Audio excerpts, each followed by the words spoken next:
자, 안녕하세요. 규현쌤입니다. 네, 오늘은 뭐 하는 날이냐면은 물질의 전기적 성질을 하는 날이에요.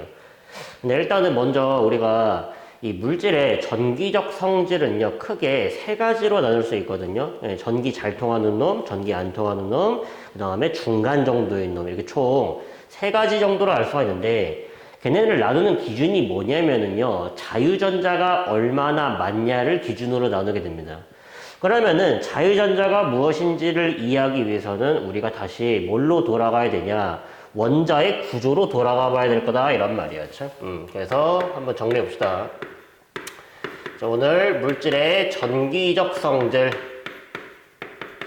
다루는 날이에요. 자, 근데 우리가 첫 번째로 봐야 될 게 뭐라고요? 원자의 구조를 봐야 된다고요. 그렇죠? 선생님 지겹네요. 그렇죠? 네. 이걸 혹시 몇 번이나 한 거야? 네. 자, 일단 원자라고 하는 것은요, 첫 번째, 원자의 중심에는요, 플러스 전하를 띠고 질량이 매우 큰 입자가 하나 있죠. 그렇죠? 우리가 이런 거를 원자핵이라 부르고요. 그리고 일반적인 원자들은요, 어떻게 생겨 먹었냐? 전자가 원자핵 주변을요, 돌아다닙니다. 그렇죠? 근데 이 전자는요, 자유롭게 움직일 수 있는 전자가 아닙니다. 우리가 뭐라고 얘기를 하냐면요, 쟤네들을요, 원자핵에 속박되어 있는 전자, 속박된 전자라고 얘기를 하는 거죠. 그렇죠? 네. 그 속박이라고 하는 말이 뭔지 아시죠? 묶여 있다는 뜻입니다. 그렇죠? 탈출하지 못한다는 소리예요. 그렇죠? 근데 요거는 마치 우리가 이런 거랑 비슷합니다. 그렇죠? 네. 자, 지구 주위를요, 누가 돌고 있냐? 달이 돌고 있죠. 달이 지구 주위를요, 막 탈출해가지고요, 우주 공간으로 나갈 수가 없습니다. 그렇죠? 그 까닭은 뭐냐? 지구가 달을 잡아당기는 뭐 때문이다? 중력 때문이라는 거죠. 조금 더 뭐 엄밀하게 말하면은 중력을 구심력으로 해가지고서는 등속 원동하고 있다라고 우리가 얘기할 수 있는데, 뭐 이제 우리 원자에 있는 전자도요, 별로 지구 주위를 돌고 있는 달과 다를 바가 없다라는 겁니다. 그렇죠? 지구가 달을 중력으로 잡아당기듯이 원자핵도 전자를요, 어떤 힘으로 잡아당기고 있다? 전기력이라고 하는 힘으로 잡아당기고 있죠. 또는 이제 정전기적 인력이라고도 부르는 거죠. 그렇죠? 그래서 전기력에 의해서 누구랑 누구 사이에 원자핵과 전자 사이에 전기력에 의해서 전자는 뭐 되어 있다? 속박되어 있다라는 겁니다. 그렇죠? 이게 우리가 알고 있는 기본적인 원자들이에요. 그렇죠? 근데 하지만 금속 내부에서는요, 원자가 저런 식으로 생겨 먹었지 않았다라는 겁니다. 그렇죠? 그래서 우리가 두 번째로 봐야 되는 게 뭐냐? 금속 결합. 금속 결합으로 이루어져 있는 물질을 우리가 금속이라고 얘기를 하는 거죠. 그렇죠? 자, 우리가 금속 내부를요, 한번 자세히 보자 이런 말이에요. 그렇죠? 자, 그러면은 우리가 예를 들어서 뭐 알루미늄이라고 한번 해볼까요? 그렇죠? 자, 그러면 우리가 알루미늄의 전자비치를 한번 생각해 봅시다. 그러면은 얘가 원자번호 13번이죠. 그렇죠? 원자번호 13번이면은 전자도 13개 있겠죠? 그러면은 첫 번째 껍질에 전자 2개, 두 번째 껍질에 8개, 마지막 세 번째 껍질에 전자가 1개 있겠죠? 또는 우리가 알루미늄은 저게 3주기 13주기다라고 해서 껍질 3개, 가장 바깥 껍질에 있는 전자, 원자가 전자가 3개다라고 얘기할 수 있겠죠? 그렇죠? 네. 자, 근데 알루미늄에서는요, 원자가 이런 상태로 존재를 하지 않는다라는 거예요. 그렇죠? 알루미늄은 고체 상태가 되잖아? 그러면 어떤 일이 벌어지냐면요, 가장 바깥 껍질에 있는 전자 3개가 탈출을 합니다. 자유롭게 돌아다니고요. 그리고 나머지 뭐가 남아있어요. 그렇죠? 요게 남아있죠. 요. 빨간색 칠하는 거, 요거. 요거 한번 생각해봐. 요거 생각해보시면은요, 원자에게는요, 양성자가 13개가 있죠. 그렇죠? 근데 이 주변에 전자가 몇 개가 있죠? 10개가 있죠. 그렇죠? 네. 그러면 이거 누구의 전자 배치를 하고 있는? 네온의 전자 배치를 하고 있는요, 뭐라고 생각할 수 있어? 알루미늄 이온이라고 생각할 수가 있겠죠. 그렇죠? 네. 그래서 금속 내부의 원자들은 어떤 상태로 존재하냐? 첫 번째, 이런 식으로요. 우리가 얘를 뭐라고 부르냐면요, 금속 양이온이라고 얘기를 하는 겁니다. 그렇죠? 그래서 이런 식으로 금속 양이온들이 이런 식으로 고정되어 있고요. 그 주위를요, 누가 움직이고 있다? 전자들이 움직이고 있다 이런 말이야. 어떻게? 무작위하게. 그렇죠? 그래서 우리가 알루미늄이라고 하는 금속 고체를 기준으로 봤을 때는 아, 내부가 이런 꼬라지구나 라고 우리가 생각을 할 수가 있다라는 겁니다. 그렇죠? 물론 이것은 언제냐면요. 전류가 흐르지 않을 때입니다. 그렇죠? 전류가 흐르지 않을 때는요. 요렇게 전자들이요. 무작위하게 움직이는데 만약에 내가 여기다가 전원장치 딱 연결해 주잖아. 네, 그러면은요, 무슨 일이 벌어진다. 예를 들어서 전지 같은 거를 연결해 주면은요, 전자들이 일정한 방향으로 움직입니다. 저기 내부에 있는 금속 양이온 있죠? 그쵸? 네, 저거 안 움직입니다. 고체 상태라 가지고. 아, 물론 액체가 상태가 돼도 안 움직여요. 네. 자, 어쨌든 간에 전류가 흐를 때 모습 한번 그려봅시다. 그러면은 알루미늄 이온, 금속 양이온이 이런 식으로 배치가 되어 있고요. 그리고 내가 만약에 금속의 왼쪽에다가는 전지의 마이너스 극, 오른쪽은 전지의 플러스 극에 연결해 줬다라고 했을 때 전자는 어디서 어디로 이동하냐? 기본적이니까 알아두십시오. 중학교 때 배웠죠. 그렇죠? 전자는 마이너스 극에서 플러스 극 쪽으로 이렇게 이동을 하는 겁니다.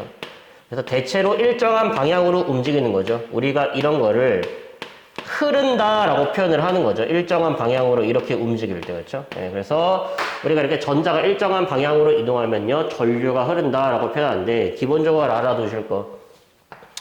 전자의 이동 방향 있죠? 지금 어디에서 어디로 가고 있어요? 지금 플러스 극에서 마이너스 극에서 플러스 극으로 가고 있죠. 근데 전류라고 하는 것은요, 우리가 어떻게 약속했냐면요, 플러스 극에서 마이너스 극으로 흐르는 것을요, 전류의 방향이라고 약속을 한 겁니다.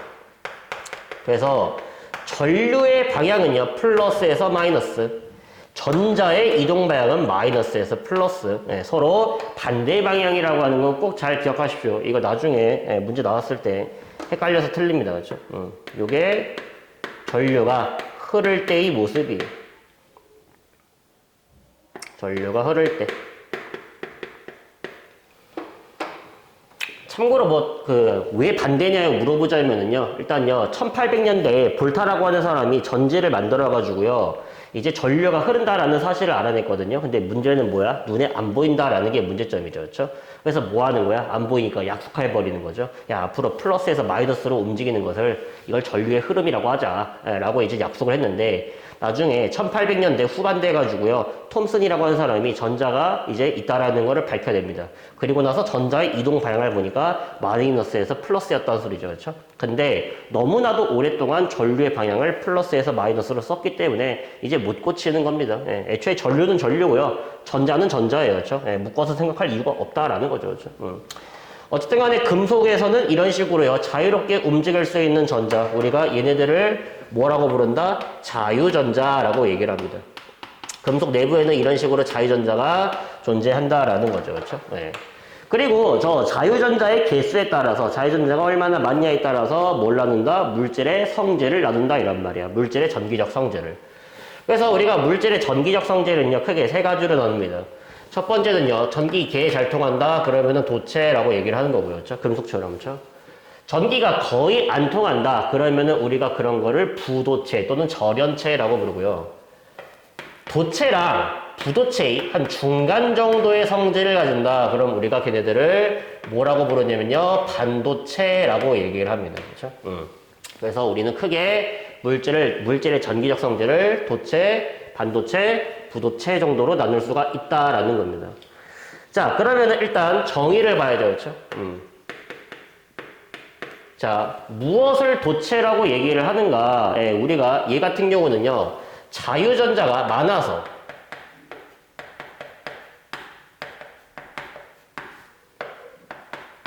전기 전도도가 큰 물질들을요, 우리가 도체라고 얘기를 하는 거죠. 그렇죠?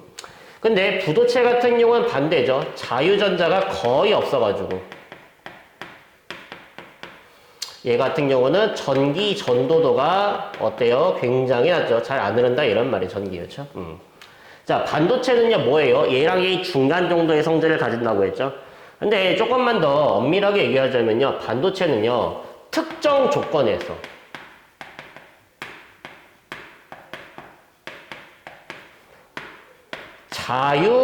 자유전자가 생기는 물질들을요, 우리가 반도체라고 얘기를 합니다. 기본적으로 반도체는요, 일단 기본적으로 실온에서 자유전자가 그렇게 많지가 않아요. 하지만 얘는요, 특정 조건이라고 했죠. 그거의 대표적인 예시가 뭐냐면요, 온도를 올리는 겁니다. 온도를 올리면요, 자유전자가 많아지면서요, 전기 전도도가 커지게 됩니다. 그래서 중간 정도라고 우리가 받아들여 주시면 되겠죠. 그렇죠? 그래서 우리가 얘네들을요, 한번 모형으로 나타내 봅시다. 언제? 전압을 걸었을 때.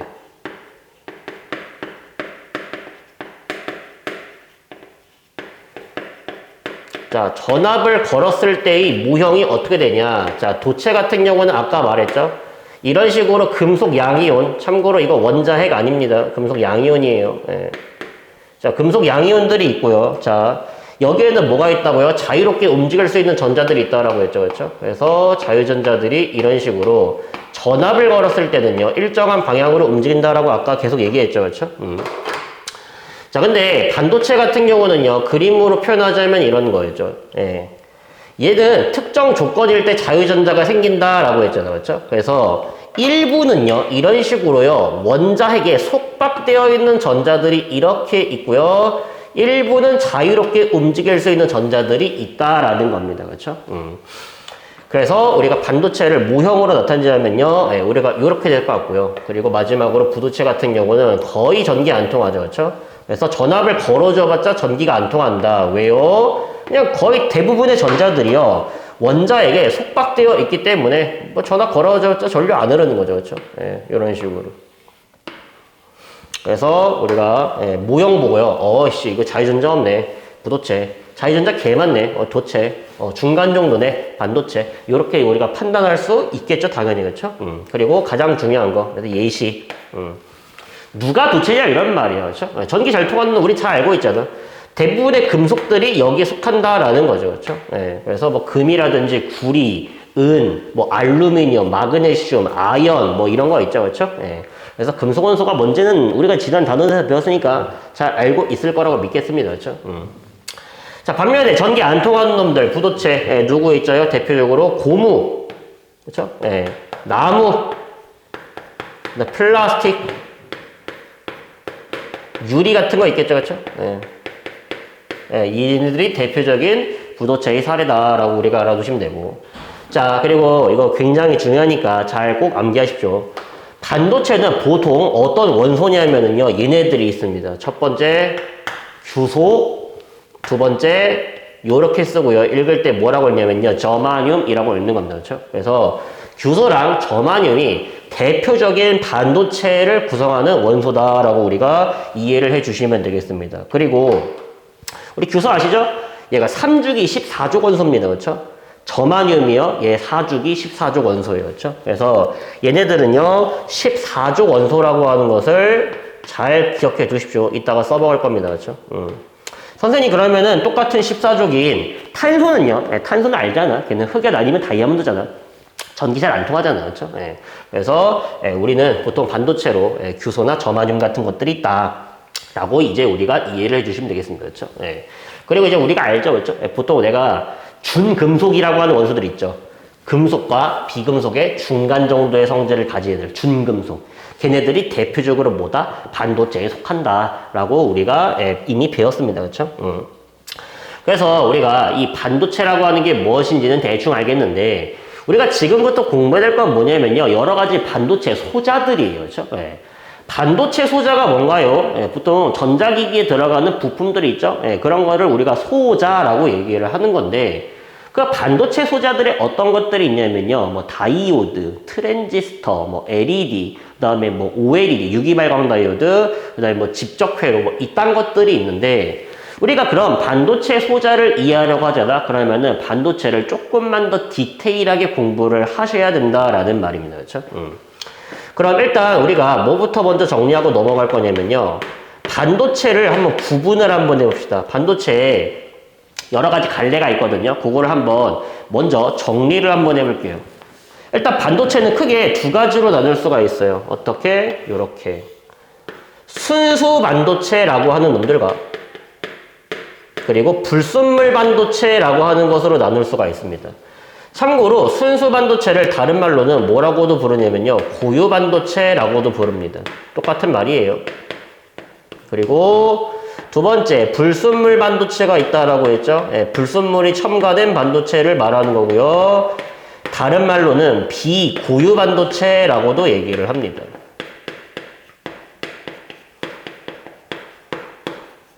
참고로 순수 반도체라고 하는 건 뭐냐면은요. 얘는요.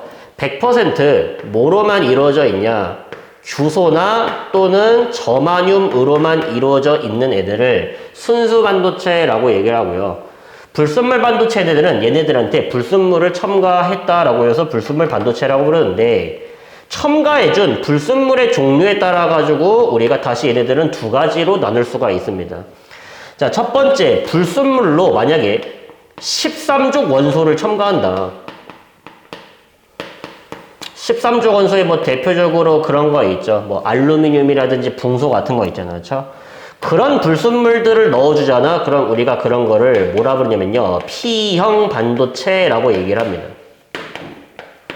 그리고 만약에 불순물로 이번에 15족 원소를 첨가한다. 15족 원소의 대표적으로 뭐 질소라든지 인 뭐 이런 것들이 있겠죠. 그렇죠? 예. 이런 애들을 첨가하면 우리가 뭐라 부른다? N형 반도체라고 얘기를 합니다. 그래서 우리가 이 순수 반도체, 그리고 P형 반도체, 그리고 N형 반도체의 차이점을 우리가 이제부터 공부를 하게 될 거예요. 그렇죠? 우리가 이제부터 얘를 뭐로 그릴 거다? 화학 결합 모형으로 그릴 겁니다. 그렇죠? 그래서 한번 순서대로 정리해 보도록 하겠습니다.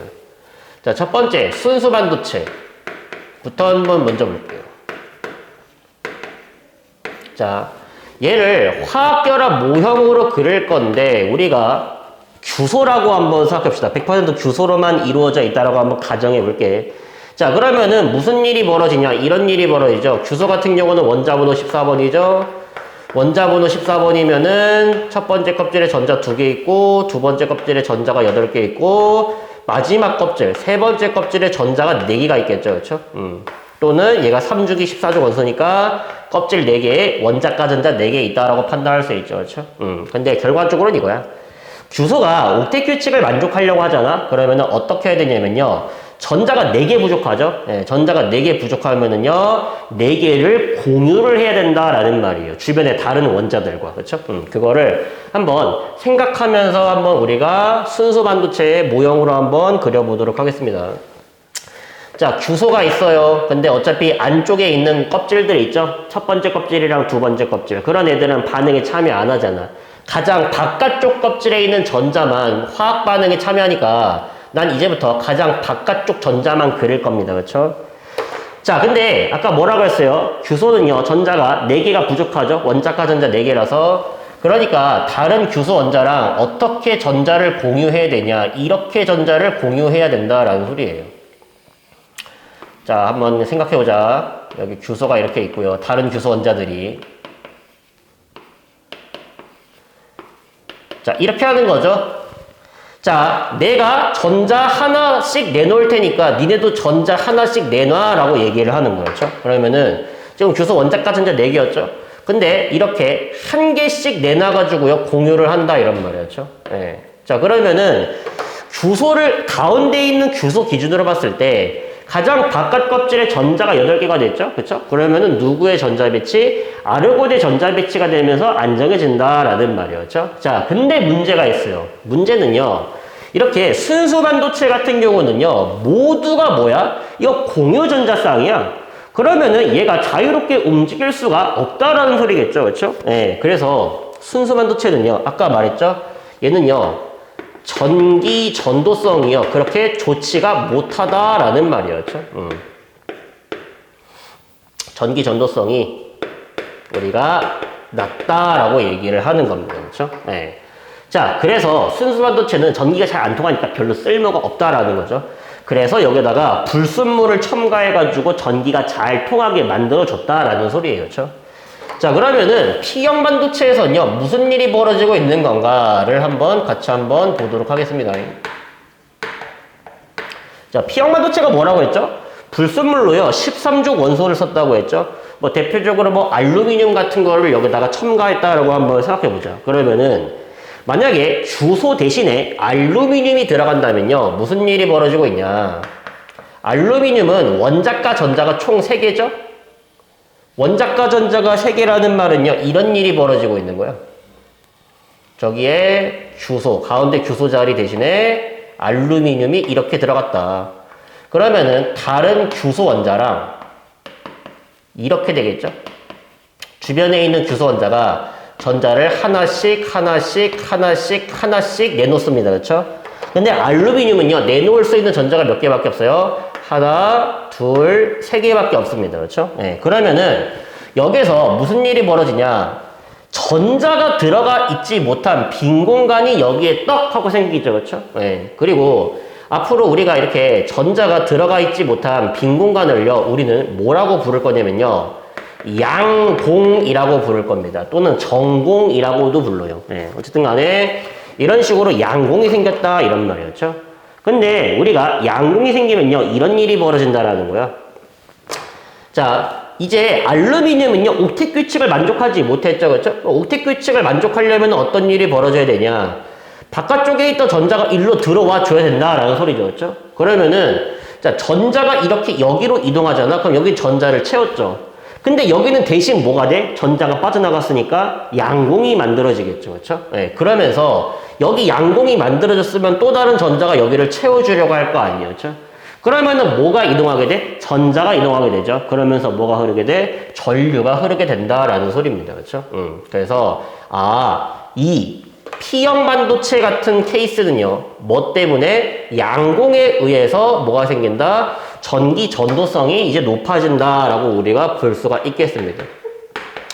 물론 도체에 비해서 높진 않아요. 그렇죠? 네. 그나마 부도체라든지 순수 반도체보다는 높다라는 의미입니다. 그렇죠? 그리고 여기서 누가 전하를 운반해 주냐. 우리가 유식한 말로 주요 전하 나르게가 누구니? 라고 물어본다라는 소리예요. 그렇죠? P형 반도체 같은 경우는 누가 양궁이 주로 전하를 운반해 준다라고 얘기를 합니다. 그렇죠? 그리고 앞으로 자주 쓸 표현인데요. 이거 잘 알아주세요. 자, 양공이라고 하는 것은요. 입자가 아니죠. 그렇죠? 근데 양공을요. 뭐라고 생각하면은 좋냐면은요. 얘가 플러스 전하를 띠는 입자다라고 생각을 하면은요. 편리해진다라는 거예요. 자, 왜냐면은 이런 일이 벌어지고 있는 거예요. 여기에 양공이 있고 여기 전자가 있는데 자, 전자가 뭐 하려고 하죠? 양공에 빈자리 여기 있죠. 여기를 채워주려고 이렇게 이동하는 거잖아요. 그렇죠? 자, 그래서 이렇게 전자가 이동하잖아. 자, 그러면은 그 이후에 무슨 일이 벌어지는지 봐봐. 여기 전자가 딱 들어갔겠죠. 그렇죠? 근데 대신 여기에 뭐가 생겨? 여기 전자가 빠져나갔으니까 빈 공간이 생겼을 거 아니야. 그러면 양공이 만들어진 거죠. 그렇죠?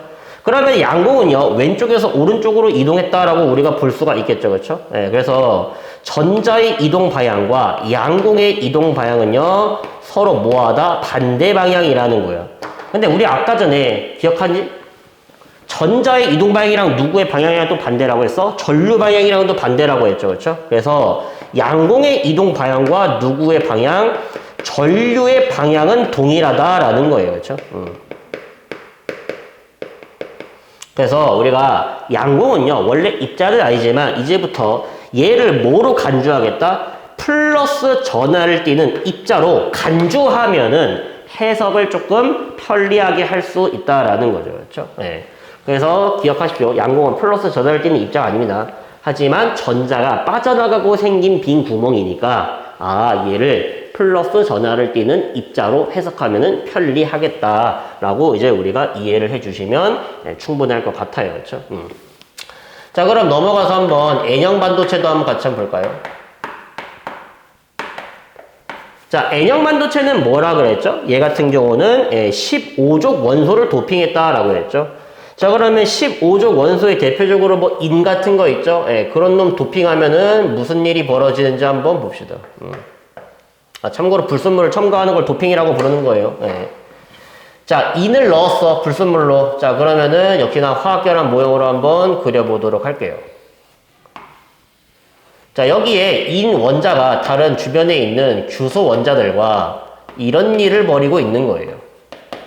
자, 규선자들이 전자를 하나씩 내놓습니다. 그렇죠? 자, 인원자도요. 전자를 하나 내놔가지고요. 옥텟 규칙을 만족하겠죠. 자, 근데 문제는 뭐냐? 인원자는요. 원자가 전자가 5개죠. 15조 원소잖아요. 그렇죠?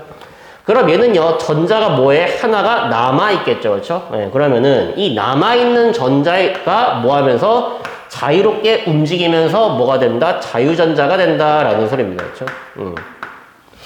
자, 그래서 우리가 이 자유전자의 움직임으로 인해서 전기전성이 역시 높아진다라고 얘기를 하는 거고요. N형 반도체에서 주요 전하 나르게가 누구니? 라고 물어보잖아. 그러면 당연히 얘 같은 경우는 전자가 전하를 운반해 줍니다. 라고 얘기를 하는 겁니다. 그렇죠?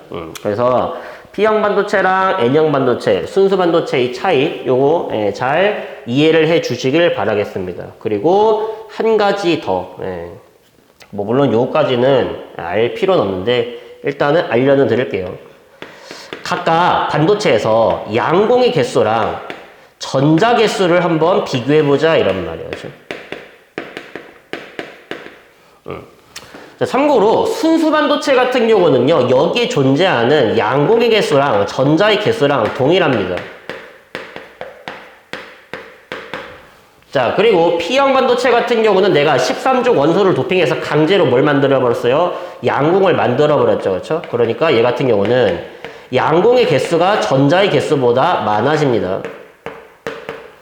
반면에 N형 반도체 같은 경우는 내가 15족 원소를 첨가해가지고요. 강제로 전자를 만들어버렸죠. 그렇죠? 그래서 얘 같은 경우는 양공의 개수보다 전자의 개수가 더 많다라고 얘기를 하는 거예요. 그렇죠? 참고로만 알아두세요. 네. 그래서 우리는 순수 반도체, P형 반도체, N형 반도체 어떻게 생겨먹었는지를 이해를 했고 앞으로 보고 있는 전기 소자들 있죠. 아까 뭐 있다고 했죠? 다이오드, 발광 다이오드, 그 다음에 유기발광 다이오드, 트랜지스터, 그 다음에 집적 회로. 이런 애들은요, 모두 다 P형 반도체랑 N형 반도체를 뭐해서 섞어서 만든 우리가 반도체 소자라고 얘기를 하는 겁니다. 그러면은 이제 우리가 봐야 될 걸 순서대로 반도체 소자들을 공부를 하셔야겠죠. 그렇죠? 자, 그래서 이어서 시작하도록 하겠습니다. 자, 두 번째 주제, 반도체 소자들 볼게요.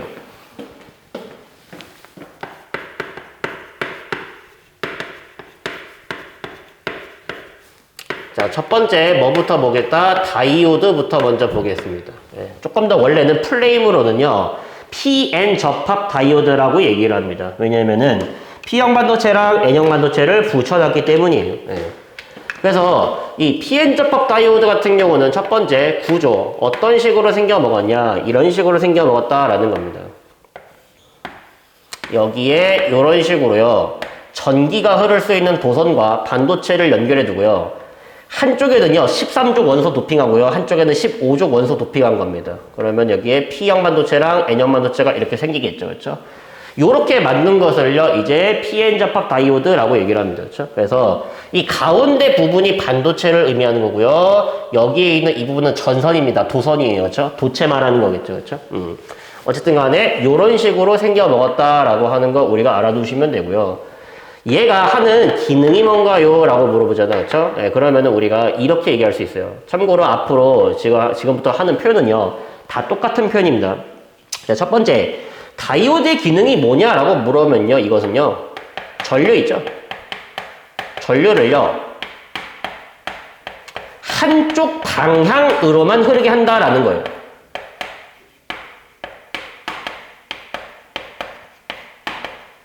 그리고 우리가 이 전류를 한쪽 방향으로만 흐르게 한다라는 이거를 우리가 뭐라고 얘기를 하냐면요, 정류작용을 한다라고 얘기를 합니다. 그리고 우리가 이 정류작용이라고 하는 걸 다른 말로는 뭐라고 부르는 거냐면요. 교류라고 하는 전류를 직류로 바꾼다라고도 표현을 하는 거예요. 그래서 여기에 이제 생소한 용어가 나왔죠. 선생님, 교류라고 하는 게 뭡니까? 교류라고 하는 것은요. 세기랑 방향이 변하는 전류를 말하는 거예요.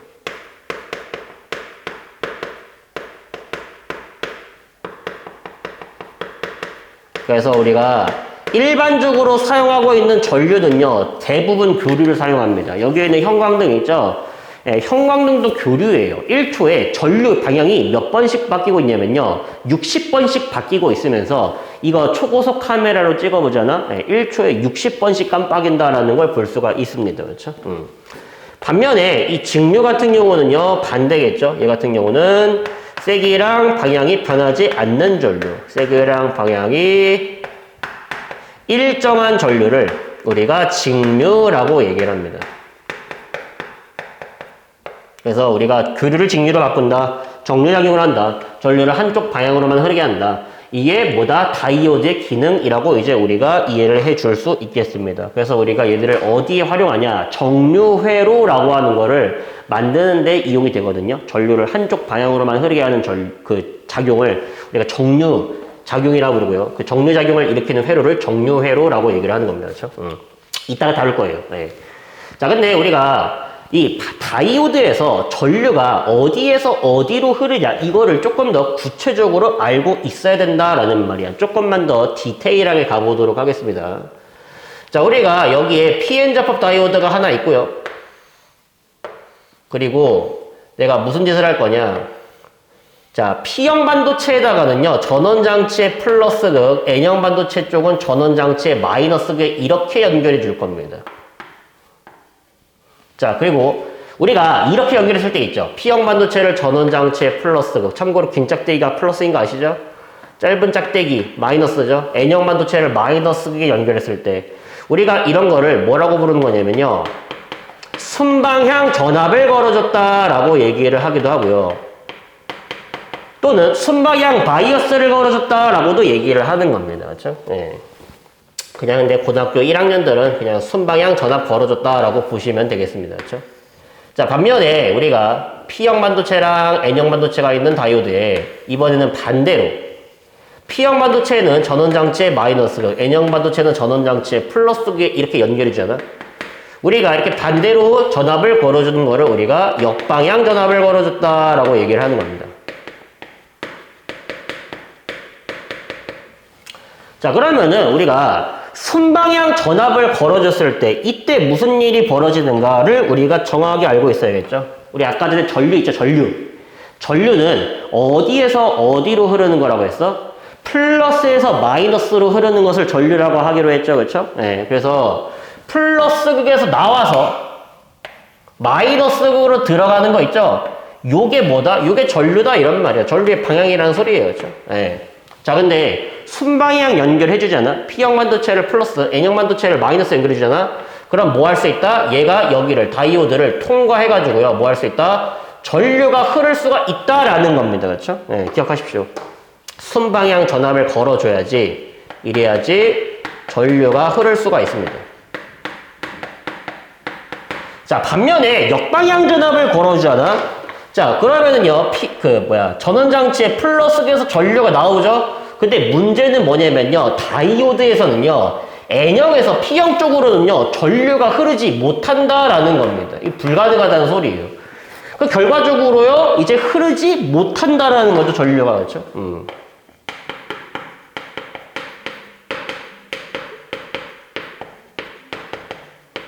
그래서 기억하십시오. 다이오드에서 전류는 무조건 어디에서 어디로밖에 못 흐르냐면요, P형에서 N형으로밖에 못 흐릅니다. P에서 N으로는 전류가 흐를 수 있지만 N에서 P로는 못 가요. 그렇죠? 네, 이게 다이오드가 하는 기능이다 이런 말이에요. 그렇죠? 그래서 만약에 내가 전류를요, 시계 방향으로 흘렸다가 반시계 방향으로 흘렀다가 시계 방향으로 흘렀다가 반시계 방향으로 흘렀다가 반복하잖아. 그러면은 시계 방향은 흐를 수 있죠. 하지만 반시계 방향은 못 흐르죠. 그렇죠? 그래서 시계 방향으로만 흐르게 만들어 준다라는 뜻이야. 이게 다이오드의 기능이에요. 그래서 고등학교 1학년은요, 예, 여기까지만 알면은 솔직히 말하면요, 많이 아는 겁니다. 그렇죠? 근데 문제가 조금 더 어렵게 나오면요, 이런 것들을 물어보게 된다라는 거예요. 그렇죠? 예. 우리가 그러면은 왜 P형에서 N형으로만 흐를 수 있나요? 왜 반대 방향으로는 못 흐르게 되나요?를 한번 생각을 한번 해보자고요. 그렇죠? 일단 우리가 P형 반도체랑 N형 반도체 내부에 뭐가 있다라고 공부를 했죠?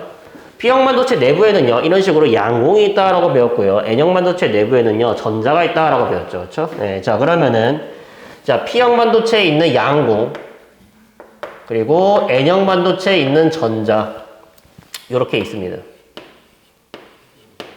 자, 근데 내가 순방향 전압을 걸어주잖아? 그러면은 무슨 일이 벌어지냐?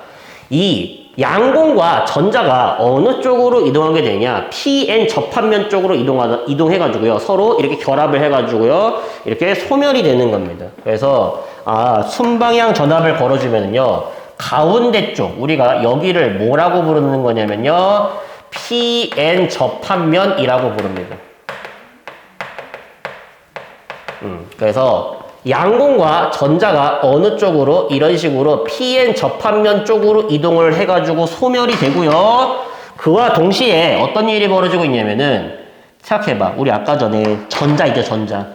전자는 어디서 어디로 이동한다고 배웠어? 마이너스에서 플러스로 이동한다고 배웠죠. 그렇죠? 그래서 여기에서 이렇게 전자가 이렇게 튀어나오고 있다라는 소리예요. 그렇죠? 그래서 어디에 전자를 공급해준다? 여기다 전자를 공급해주는 거죠. 계속 지속적으로. 그렇죠? 그리고 우리 아까 전에 전류의 방향과 누구의 방향은 똑같다라고 했죠? 양공의 방향이랑 똑같다고 했죠? 그래서 전류가 이렇게 흐른다라는 것은요, 양공도 이렇게 움직인다라는 소리야. 그럼 결과적으로 플러스 극에서도요, 양공을 공급해 주겠죠? 그래서 결과적으로 전자-양공 결합, 전자-양공 결합, 전자-양공 결합, 전자-양공 결합이요, 지속적으로 일어나기 때문에 지속적으로 플러스랑 마이너스 같은 전하를 띠는 입자가 움직이죠? 전하를 띠는 입자의 움직임을 우리가 전류라고 불렀습니다. 그래서 전류가 흐를 수 있다는 소리예요. 그래서 기억하십시오. 순방향 전압을 걸어줬을 때는 전자랑 양공이 어느 쪽으로 PN 접합면 쪽으로 이동한다라고 얘기를 하는 겁니다. 그렇죠? 자, 반대로 역방향 전압 걸어주잖아? 그러면은 P형 반도체에 있던 내부에 있던 양공들이요, 어느 쪽으로 마이너스 극 쪽으로 움직이려고 하겠죠? 네, 그래서 어느 쪽으로 접합면에 반대 방향 쪽으로 이렇게 이동하게 되고, 마찬가지로 전자도요, 이렇게 접합면에 반대 방향 쪽으로 이렇게 이동을 하게 된다라는 겁니다. 그렇죠? 자, 이렇게 되면은요, 어떤 일이 벌어지냐? 이제 여기에 더 이상 전자랑 양공이 결합을 못하죠. 그렇죠? 네, 전자랑 양공이 지속적으로 결합을 하면서 전류가 흘러야 되는데, 이 전자랑 양공은 결합을 못해. 그렇죠? 네, 그러니까 뭐하다? 전류가 흐르지 못하게 된다라는 소리입니다. 그래서 반대죠. 이제 역방향 전압을 걸어줬을 때는 전자랑 양공이 어느 쪽으로 이동한다? 접합면의 반대 방향 쪽으로, 접합면에서 멀어지는 쪽으로 이동을 하게 된다. 까지만 알아두시면 진짜 충분합니다. 그렇죠? 그래서 우리가 이게 다이오드의 기능이라고 생각할 수 있어요. 그렇죠? 자, 다시 한번 정리해 보도록 하겠습니다. 자, PN 접합 다이오드 또는 간단하게 다이오드라고 불리는 놈은 P형 반도체랑 N형 반도체가 한 개씩 결합한 이놈을 말하는 건데, 이런 전기 소자를 말하는 건데, 얘의 기능은 뭐다? 전류를 한쪽 방향으로만 흐르게 한다. 근데 그 방향이 어디라고요? P형에서 N형 쪽으로만 흐를 수 있다고요. 그걸 우리가 뭐라 부르고요? 정류작용을 한다라고 얘기를 하고요. 또는 뭐라고요? 교류라고 하는 전류. 방향이 바뀌는 전류를요, 한쪽 방향으로만 흘러가지고 뭐로 만들어준다? 직류로 만들어준다라고도 얘기를 하는 거고, 우리가 이 다이오드를 이용해서 뭘 만들 수 있는데요? 정류회로라고 하는 걸 만들 수 있다라고 방금 전까지 공부를 한 겁니다. 그렇죠? 자, 그러면은 우리가 넘어가가지고 저기 153페이지에 있는 대표 자료 1번이 있죠. 그렇죠? 우리 한번 같이 한번 풀어오면서 다이오드 한번 이해를 해 보도록 하겠습니다. 자, 같이 한번 볼게요. 대표 자료 1번. 자, 그림 가는요, 저마늄에 비소를 첨가한 반도체 A랑 저마늄에 인듐을 첨가한 반도체 B를 나는 A랑 B를 접합하여 만든 다이오드가 연결된 회로를 나타낸 것이다 라고 나와 있죠. 그렇죠? 근데 그림 봤을 때 반도체 A 같은 경우는요, 전자가 남아있는 거 보이시죠? 우리 아까 전에 전자가 남아있으면요, 그걸 뭐라 부른다고 했어요? N형 반도체라고 부른다고 했습니다. 그래서 그림 봤을 때 A, N형 반도체네 라고 볼 수 있어야 되고요. 반면에 B 같은 경우는요, 지금 그림을 보니까 거기 양공이 있는 거 보이시죠? 그렇죠? 양공이 있으면은 뭐요? 우리가 P형 반도체라고 얘기를 할 수가 있다라는 거죠. 그렇죠? 그래서 이거 구분하는 게 기본이다 이런 말이야. 아니 선생님 저는요 인둠이라든지 비소 이런 거 모르는데요. 아니 몰라도 됩니다. 그림 보면 알잖아, 그렇죠? 예. 그래서 우리는 이걸 구분을 했고요. 그 다음에 옆에 있는 그림 나로 넘어가가지고요. 여기에 A랑 B를요 접합하여가지고요 다이오드 만들었다고 했죠. 그러면은 우리 A가 N형 반도체고 B가 P형 반도체 이렇게 연결한 거고요. 자, 전원장치에 어떻게 연결했냐? 이렇게 연결한 거죠, 그렇죠? 그리고 아까 말했죠? 긴 짝대기가 플러스, 짧은 짝대기가 마이너스입니다. 그러면은 지금 그림 꼬라지 보니까 N형 반도체를 플러스게 연결하고 P형 반도체를 마이너스게 연결했으니까 이거 역방향 전압을 걸어줬다라고 우리가 생각을 할 수가 있다라는 소리죠. 자, 이거 알면은 뭐 끝났지. 자, 그러면은 이제 밑에 있는 1, 2, 3, 4, 5 해결해 보도록 하겠습니다. 자, 1번 A는 P형 반도체다. 틀린 말이죠. 그렇죠? A는 N형 반도체고요. 자, 2번 B에서는 주로 양공이 전류를 흐르게 한다. 맞는 말이죠. P형 반도체에서는 양공이 주요 전하 나르게 라고 얘기를 했습니다. 3번에 나의 다이오드에 역방향 전압이 걸린다. 맞는 말이죠. N형 반도체를 플러스, P형 반도체를 마이너스 얘기했으니까 역방향 전압 걸어준 거고요. 자, 4번에 나에서 B에 있는 양공은 PN 접합면에서 멀어진다. 맞는 말이죠. 그렇죠? 예. 양공이랑 전자 둘 다 어느 쪽으로 접합면에서 멀어지는 쪽으로 이동하는 거죠. 역방향 전압을 걸어줬으니까. 그 다음에 마지막에 5번 나에서 다이오드에 전류가 흐른다. 틀렸습니다. 역방향 전압 걸어주면은 전류 흐르지 못한다라는 거죠. 그렇죠? 네, 그래서 아주 간단한 기본 문제. 요 정도는 충분히 나올 수가 있다라는 겁니다. 그래서 요거를 잘 정리해 두시면 될 것 같고요. 이제 조금 더 어려운 문제로 가겠습니다. 밑에 있는 자료 2번 있죠? 대표 자료 2번. 우리가 그거 조금 문제가 어렵거든요. 예. 그걸 한번 같이 한번 보도록 하겠습니다. 자, 실험 과정 한번 볼게요. 다음은 PN 접합 다이오드의 특성을 알아보는 실험인데 그림과 같이 동일한 PN 접합 다이오드 4개, 스위치 S1, S2, 집계전선 AB가 포함된 회로를 구성한다 라고 나와 있고요. Y는 P형 반도체랑 N형 반도체 중에 하나라고 나와 있어요. 그렇죠? 그림을 한번 그럼 먼저 그려볼까요? 여기에 이런 식으로 뭐가 있다? 똑같은 다이오드, PN 접합 다이오드가 4개 구성되어 있는 회로. 참고로 우리가 이렇게 PN 접합 다이오드 4개로 회로를 만들잖아? 그러면은 정류 회로라고 하는 걸 만들 수가 있습니다. 자, 근데 이어서 한번 해볼까요? 여기 C가 있고요. 여기 검유계라고 하는 게 있어요. 참고로 전류의 세기랑 방향을 검사하는 장치를 말하는 거고요. 여기에 이런 식으로 스위치 S1이 있습니다. 그리고 이쪽에 스위치 S2가 있어요. 그리고 얘는 알려줬죠. 얘는 P형이랑 N형이라고 알려준 거고요. 이 부분이 Y라고 나와 있는데 Y가 P형인지 N형인지는 안 알려준 겁니다. 그렇죠? 그리고 회로가 이렇게 있고요. 이 부분은요. 전원장치의 어디랑 A, 집게 A가 이쪽이랑 연결되어 있고요. 이쪽은요. B라고 하는 집게가 달려있는 부분입니다. 그리고 여기에 뭐가 있다? 전구가 하나 설치되어 있다는 소리죠. 자, 요렇게 되어 있는 회로가 있는 거예요. 그렇죠? 네, 근데 이제 실험 과정 나를 봅시다. S1과 S2를 열고요. 전구랑 검유계를 관찰한대요. 그렇죠? 열었다라는 말은요. 이렇게 스위치를 열면 이제 전류가 흐르지 못하게 만든 겁니다. 그렇죠? 그래서 S1과 S2를요. 모두 열었더니 어떤 일이 벌어졌대요? 밑에 있는 실험 결과 보니까 전구에 불이 들어오지 않았다라고 나와 있고요. 전류의 방향 해당 없음이라고 나와 있습니다. 그렇죠? 네, T죠. 자, 근데 이제 한번 생각해보자. 가에서 보면은요, 나에서 S1만 닫고요, 전구랑 검유계를 관찰한대요. S1을 닫았다라는 말은요, 얘를 이렇게 연결시켜줬다라는 소리죠. 그렇죠? 예. 그리고 나서 전류를 흘려줬더니 무슨 일이 벌어졌냐. 전구에 불이 들어왔대요. 이렇게 뿅뿅뿅뿅 불이 들어왔고요. 전류의 방향은요, 어디를 흐르냐면요, C에서 S1에서 D 방향으로 이렇게 전류가 흘렀다라고 제시가 된 거야. 자, 그럼 생각해봐. 이제 생각을 하는 거예요. 자, 여기에 불이 들어왔다라고 하고요. 전류가 흘렀다라는 말은요. 여기서 나온 전류가 이쪽으로 들어갔든지 아니면 여기서 나온 전류가 이렇게 가가지고 이쪽으로 들어왔든지 둘 중 하나를 말하는 겁니다. 그렇죠? 예, 근데 생각해봐. 만약에 여기서 전류가 나와, 전류가 나와, 전류가 나와, 가. 근데 문제는 뭐야? 요렇게 가가지고요. 요렇게 가가지고요. 요렇게 이제 흐를 수가 있겠죠. 그렇죠? 예, 가능하죠? 근데 반대로 여기서 나온 전류가 이렇게 가가지고 이렇게 가가지고 요렇게 가가지고 요렇게 가면은요 이쪽으로 못 오는 거지. 그쵸? 여기 지금 스위치 열어버렸잖아요. 그쵸? 아, 그러니까 우리가 어떤 생각할 수 있냐. 전류가 여기서 나와서 이쪽으로 들어가는 것이 아니라, 오케이? 여기서 나와서 이쪽으로 이렇게 가는 것 같은데? 라고 한번 생각을 해보는 거야. 자, 그러면은, 아, 여기서 전류가 나오고 있으니까 전원장치의 플러스극, 전원장치의 마이너스극에 연결되어 있는 상태고, 자, 전류 방향 내가 파란색으로 한번 그려보도록 하겠습니다.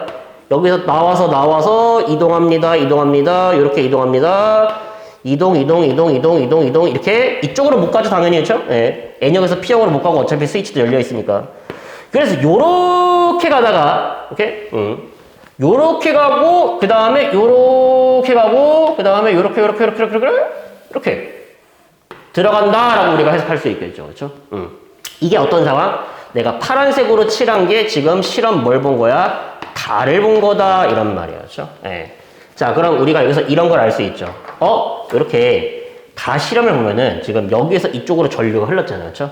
그러면은 이쪽이 뭐라는 소리고요? P형 반도체라는 소리고 이쪽이 N형 반도체라는 소리 아니겠니? 다이오드에서 전류는 P에서 N형 쪽으로만 흐를 수 있으니까. 마찬가지로 이렇게 전류가 흘렀다라는 말은요. 여기가 P형 반도체고 여기가 N형 반도체다라고 얘기할 수 있겠죠. 여기까지 가능하죠. 그래서 우리가 요렇게 이제 실험을 한 거구나라고 이해를 하겠습니다. 그렇죠? 그리고 나 있죠. 나에서 전류가 흐르지 못하는 까닭은 이 S1을 열어버리면 여기 전류가 흐르지 못하잖아. 여기 전류가 차단되면서 불이 안 들어왔구나라고 해석을 할 수가 있는 거죠. 그렇죠? 자, 근데 이제 실험 라로 넘어갑시다. 실험 라에서는 뭐라고 나와 있냐면요. A랑 B를요. 직류 전원의 플러스 마이너스 단자에 서로 바꾸어 연결을 했대요. 그렇죠? 무슨 말이야? 이번에는요. 라는요. 내가 빨간색으로 한번 그려보도록 할게요. 바꿔서 연결했다고 했으니까 여기가 플러스, 여기가 마이너스라고 하는 거예요. 그렇죠? 그리고 S1과 S2를 모두 닫았다라고 했죠. 그렇죠? 그러니까 실험 라에서는요. 여기서 닫아버렸다 이런 말이에요. 그렇죠? 이쪽으로 전류 이제 흘릴 수 있겠죠. 그렇죠? 자, 그러면은 이제 생각을 한번 해봅시다. 그러면은 플러스에서 전류가 나오겠죠? 네, 방향 빨간색으로 그려보도록 할게요. 그래서 나와서 그 다음에 이쪽으로 갈 수가 있냐라는 거야. 얘가 이렇게 갈 수가 있냐고. 불가능하죠. 왜? 다이오드에서는 N형에서 P형으로 전류 못 흐르잖아요. 그렇죠? 그럼 반드시 어디로 와야 돼? 이쪽으로 와줘야 된다라는 거예요. 그렇죠? 그러면은 우리는 뭘 알 수가 있어? 여기가 P형 반도체고 여기가 N형 반도체다라는 사실을 알 수 있겠죠. 마찬가지로 이렇게 흐르는 전류가 이쪽으로 갈 수가 있나요? 네, 이쪽으로 갈 수가 없죠. 왜냐면은 N형에서 P형으로 못 흐르니까. 그럼 어디로 가야 돼? 여기 와가지고 이렇게 가야겠죠. 그렇죠? S1을 거쳐가지고 S2를 거쳐가지고 P형에서 N형 쪽으로 갈 수 있죠? 가고 이렇게 들어가는 거겠죠. 그렇죠? 네. 그래서 우리는 이렇게 실험 다랑 실험 라까지 보면서 뭘 알 수 있다? 각 부분이 P형 반도체인지 N형 반도체인지를 판단할 수 있고요. 지금 내가 마이너스 플러스로 연결하나 플러스 마이너스로 연결하나 여기에 흐르는 전류 방향 똑같은 거 보여? 네, 그러니까 우리는 뭘로 바꿀 수 있다? 방향이 바뀌는 전류를요. 방향이 일정한 전류로 만들 수가 있다라는 겁니다. 그렇죠? 그래서 우리가 이런 거를 뭐라 불러? 정류작용이라고 얘기를 하는 거죠. 방향이 바뀌는 전류를 마이너스 플러스 마이너스 방향 바뀌었잖아. 근데 여기는 방향이 뭐해? 일정하잖아. 이런 작용 뭐라 한다고? 정류작용. 그래서 정류작용을 일으키는 회로를 뭐라 한다고요? 정류회로. 그래서 정류회로가 다이오드 몇 개로 구성되어 있다? 이렇게 4개로 구성되어 있다라는 소리입니다. 그렇죠? 우리가 이렇게 이해를 할 수가 있겠죠. 이 문제는 진짜 어려운 문제가 맞습니다. 그렇죠? 고등학교 3학년들 물리학 1에서 푸는 내용이에요. 그렇죠? 자, 하여튼간에 그래서 우리는요 해결했죠. 1번 Y는 P형 반도체랑 N형 반도체 중에 무엇인지 쓰세요. P형 반도체고요. 나에서 A는 플러스 단자랑 마이너스 단자 중 어느 것에 연결되어 있나요? 나에서는 A는 마이너스, B는 플러스에 연결되어 있었겠죠. 그렇죠? 그 다음에 3번에 기역을 쓰세요. 전류 방향 C에서 S1에서 D로 흐른다. 똑같습니다. 그렇죠? 예. 그래서 우리는 다이오드를 이렇게 이해를 할 수가 있다라는 겁니다. 그렇죠? 그래서 내용 잘 정리해 주시면 되고요. 예. 그 다음에 우리는 마지막에 다른 반도체 소자 마무리합시다. 자, 다이오드를 제외한 나머지 전기 소자들. 자, 두 번째는 발광 다이오드입니다. 자, 발광, 빛을 방출하는 다이오드라는 뜻이죠. 그렇죠? 그래서 영어로 뭐라 불러요? Light Emitting Diode라고 해가지고 얘를 줄여가지고 뭐라 부른다? LED라고 얘기를 하는 겁니다. 그렇죠? 예. 자, 근데 발광 다이오드도요, 마찬가지로 다이오드야, 얘도. 그죠? 전류가 한쪽 방향으로밖에 못 흘러요. 그죠? 예. 그래서 발광 다이오드 같은 경우는 일단 첫 번째, 우리 가장 많이 나오는 것 중에 하나가 뭐냐면은 에너지 전환을 물어봅니다. 그래서 에너지 전환 같은 경우는 당연하게도 얘는 전기가 흐르면요, 빛을 방출하는 전기 소자죠. 그렇기 때문에 전기 에너지를 뭘로? 빛 에너지로 전환한다라고 이제 얘기를 하는 거고요. 그렇죠? 참고로 다이오드 생긴 꼬라지 한번 보자다. 그러면 대략 이렇게 생겨먹었어요. 여기에 유리로 되어 있는 부분이 있는데 거기에 이런 식으로 반도체 소자가 안에 들어가 있고요. 여기에서 이제 빛이 방출되면서 여기서 빛이 뿅뿅 나오면서 이게 빛이 방출된다 이런 말이었죠. 그래서 우리가 여기를 발광 다이오드라고 부르는데 이 빛을 방출하는 부분이 있죠. 여기가 뭘로 이루어져 있다? 반도체로 이루어져 있다라는 소리입니다. 하지만 우리가 여기 있죠. 꼬다리 있죠, 꼬다리. 그렇죠? 네, 긴 다리랑 짧은 다리 있는데 이거 전선으로 되어 있어요. 도선이에요. 그렇죠? 그래서 전기가 잘 흐르는 도체로 이루어져 있고요. 여기 있는 전류가 새어나가면 안 되죠. 그렇죠? 밖에 있는 전류가 들어와서도 안 됩니다. 그래서 유리나 아니면 투명 플라스틱 같은 부도체로 얘네들을 뭐하고 있다? 감싸고 있다라는 소리예요. 그렇죠? 그리고 참고로 다이오드 같은 경우는 긴 짝대기를 플러스 짧은 짝대기를 마이너스에 연결해 줘야지 순방향 전압이 되면서 이렇게 돼야지 순방향 전압을 걸어줘 가지고 전류가 흐를 수 있는 겁니다. 반대로 연결하면 불 안 들어와요. 그렇죠? 긴 다리를 마이너스고 짧은 다리를 플러스 연결하면은 역방향 전압이 걸리기 때문에 다이오드에 불 안 들어온다. 그래서 전구랑 좀 다르다. 전구는요, 플러스 마이너스 바꿔서 연결해도요, 불 들어옵니다. 하지만 다이오드는 아니에요. 자, 발광 다이오드는. 그거 정리하시면 되고. 자, 세 번째, 유기발광 다이오드. 말 그대로 유기물로 만든 발광 다이오드를요, 유기발광 다이오드라 부르고요, 유기물을 영어로 organic이라고 해가지고요, 앞글자 O를 따가지고 OLED라고 얘기를 하는 거죠. 그리고 얘는요, 다른 거 볼 필요 없고요, 뭐만 이해하면 되냐. 얘네들은요, 휘어지더라도요, 전기적 성질이 유지가 됩니다. 그래서 휘어져도 전기 잘 통하니까 어디에 쓴다? 휘어지는 디스플레이에 이용된다라고 보시면 되겠습니다. 물론 LED 같은 경우는 각종 디스플레이, 휴대전화 화면, 그 다음에 TV, 컴퓨터, 모니터 화면 이런 데 다 쓰겠죠. 그렇죠? 자, 그리고 네 번째, 트랜지스터. 참고로 이 트랜지스터가 전자기기의 성능을 결정하는 전기 소자예요. 트랜지스터 같은 경우는요, 우리가 어떻게 생겨 먹었냐. 일단은요, 대략 그냥 그림을 그려드리자면요, 우리가 이렇게 생겨 먹었습니다. 여기에 플라스틱으로 되어 있는 부분이 있고요. 그 안에 뭐가 들어가 있냐.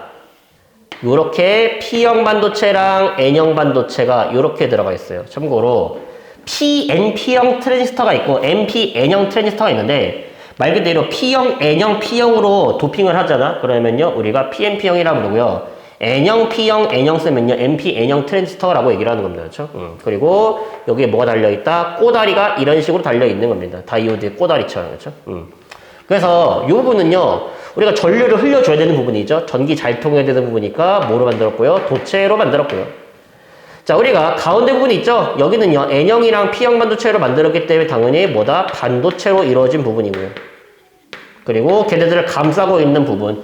전기가 새어나가서도 안 되고 밖에 있는 전기가 들어와서도 안 되잖아요. 그렇죠? 그래서 우리가 여기는 부도체로 만들어줘야 된다. 플라스틱 같은 거 있죠? 이렇게 만들어줘야 된다라고 보시면 되겠습니다. 그리고 트랜지스터의 기능. 우리가 트랜지스터 같은 경우는요, 총 두 가지 기능을 한다라고 얘기를 합니다. 첫 번째는요, 증폭작용이라고 하는 거예요. 전류의 세기를요, 키워주는 작용을 말하는 거죠. 그렇죠? 그래서 증폭작용이라고 하는 걸 하게 되고, 두 번째는요, 스위칭 작용이라고 하는 걸 하게 됩니다. 전류를요, 흐르게 할 수도 있고요, 흐르지 못하게 할 수도 있다라는 겁니다. 그래서 참고로 스위칭 작용에 의해서 전류가 흐르면은요, 1, 전류가 흐르지 않으면 0 해가지고요, 뭘 만들고? 이진법을 만들고요. 그렇게 이진법을 이용해가지고요, 우리가 뭐 한다? 이제 디지털 데이터를 이제 만들어내는 거죠. 그래서 처리하는 거죠. 그렇죠? 그래서 이 트랜지스터가 많으면 많을수록요, 처리할 수 있는 정보의 양이 올라가면서 전자기기의 성능이 올라간다라고 얘기를 하는 겁니다. 그렇죠? 그리고 다섯 번째, 집적 회로. 말 그대로 회로는 회로인데요. 직접 해놨다라는 말이죠. 모아놨다라는 소리야. 이렇게 다이오드랑 트랜지스터 같은 거 있죠? 다 때려 박은 회로를 말하는 거고요. 두 종류가 있습니다. 뭐 두 종류 말고도 많은데 크게 우리가 두 가지는 기억해 주시면 되겠습니다. 첫 번째는요. MCU라고 하는 직접 회로가 있고요. 두 번째는 MPU라고 하는 직접 회로가 있어요. 참고로 MCU 같은 경우는 뭐의 줄임말이냐면요. 마이크로 컨트롤러 유닛의 줄임말입니다. 그렇죠? 그래서 마이크로 컨트롤러라고도 얘기를 하고요. 밑에 있는 MPU 같은 경우는요.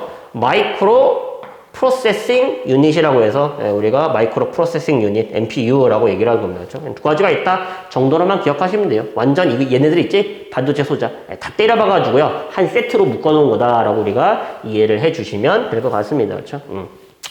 그리고 152페이지의 맨 밑에 물질의 전기적 성질의 활용 나와 있죠. 그렇죠? 예. 당연히 도체는요, 전기가 잘 통하는 데 쓰이고 있겠죠? 대표적으로 뭐 전선 같은데, 그렇죠? 예, 반면에 부도체 있죠? 걔네들은 전기가 잘 안 통하는 소재, 절연 소재로 이용되는 거죠. 대표적으로 이런 거지. 예를 들어가지고 전선을 한번 생각해봐. 전선이 전부 다 금속으로 만들어져 있나요? 그렇지가 않습니다. 전선의 중심 부분이 있죠. 코어 부분. 이 부분은요, 당연히 전기가 잘 통해야 되니까 구리 같은 도체로 만들거든요. 근데 도체로만 이루어져 있으면은 내가 얘를 잡았을 때 감전될 거 아니에요. 전기가 새어나갈 거 아니야.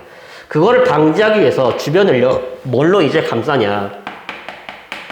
부도체 같은 걸로 감싸는 거죠. 그렇죠? 예, 그래서 우리가 전선 P봉은 부도체로 이루어져 있다. 고무 같은 거 있잖아. 그런 걸로 이루어져 있다라고 이제 우리가 이해를 하는 겁니다. 반도체는 뭐 말할 것도 없고요. 이런 데 다 쓰이고 있다. 전자부품에. 그렇죠? 예.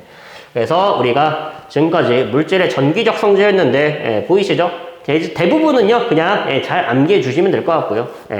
물질의 전기적 성질은 자유전자의 수에 따라서 세 가지로 할 수 있다. 도체, 반도체, 부도체로 알 수 있고 여러 가지 반도체 소자의 기능과 특징을 암기하되 다이오드는요 제가 예제를 풀어드렸듯이 꽤나 어렵게 이런 식으로 문제가 출제가 될 수가 있다라는 겁니다. 그래서 이런 부분을 이제 문제를 풀면서 차근차근히 연습을 해 주셔야 된다라는 말이었죠. 그래서 물질의 전기적 성질 여기까지만 하고 마무리하도록 하겠습니다. 자, 그러면은 안녕.